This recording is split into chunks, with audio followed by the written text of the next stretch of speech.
Hello again. Well, I received my Brussels farmer as a prize for winning the Brussels challenge, So You Think You Can Brussels, made by Southpaw Davy. And he also sent along a couple of fridge magnets, ugly mugs. One of these is going to be going to Ryan and the other one is going to Emma.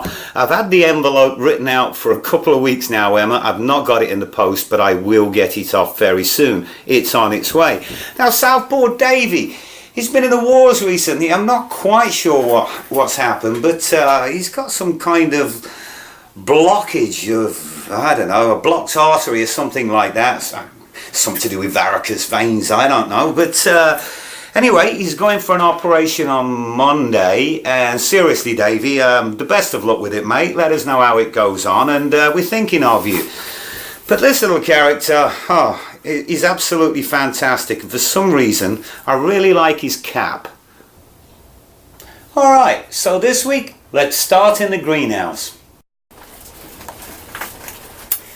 I've just given my onions a little bit of a trim because I'm going to be setting them into the ground today.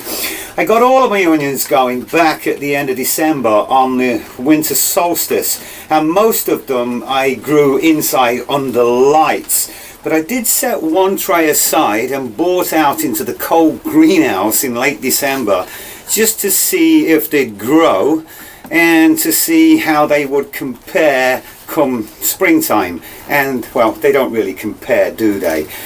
These ones are going out. Now I'm growing a couple of types in addition to the ones that I normally grow.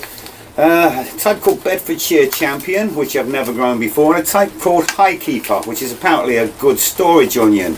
Now these little ones, I am going to give some of them a chance. I'm going to grow them on, and I'm going to see how they do over the entire season compared with the ones that I started inside. These are the rhubarb seeds that we sown back in the brilliant and enthralling seed sowing special that I did, and they've all sprouted, including some of Mike's own rhubarb seed mix. Now, talking of giant dormouse, I recall he did a video a little while back where he got a load of fruit twig prunings, stuck them in a bucket, forgot about them for a year, went back to them, and they'd all formed roots. So I thought I'd try the same. And I've had these just in a red cup over winter, and look, we've got signs of life. Now I've also gone one better than this. In the past I've seen Woody at Cumbrian Homestead stick stuff in the ground and then dig it out about a year later and it's all taken, and so I decided when I clipped back the gooseberry plants to stick some in some pots. And look at these, most of them are firing, and this one's even got some flowers on. I'm not sure if that's a good thing or not, but it's certainly encouraging. And this cost me nothing. I've also got another tray of black currants. They were outside undercover but outside the greenhouse all winter long. How cool is that?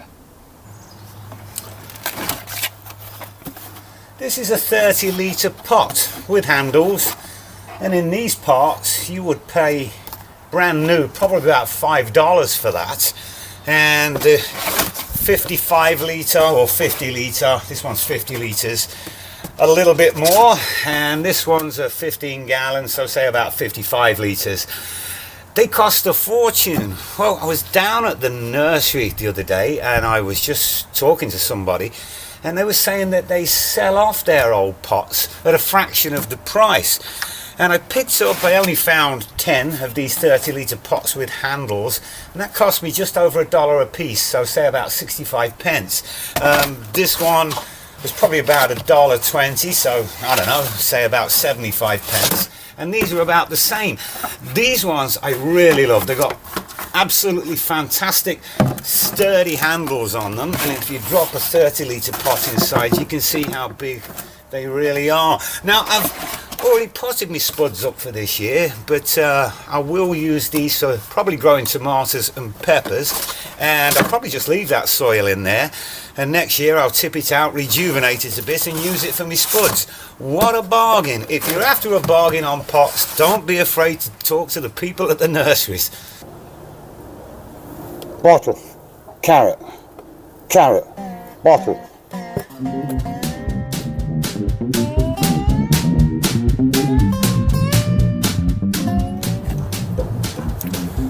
Carrot in a bottle.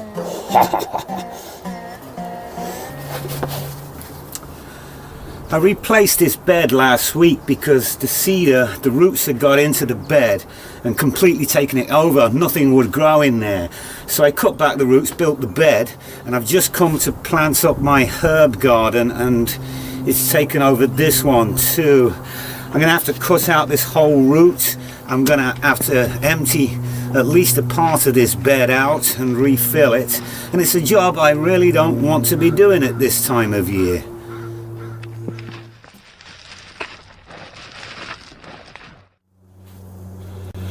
For those of us that garden in our backyards, we tend to put shrubs and flowers and vegetables and grow them all in the same space, and we want them to look nice. But you really have to be careful where you place things like this. This is annoying.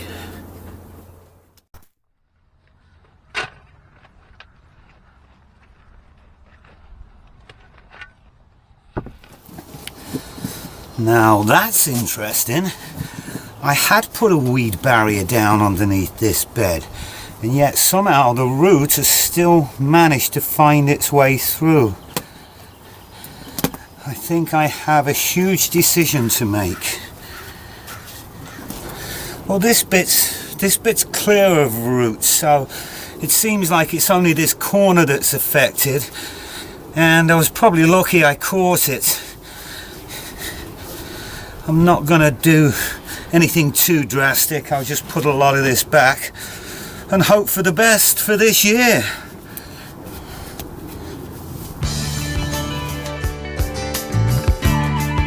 All right, now I think it's time for a beer.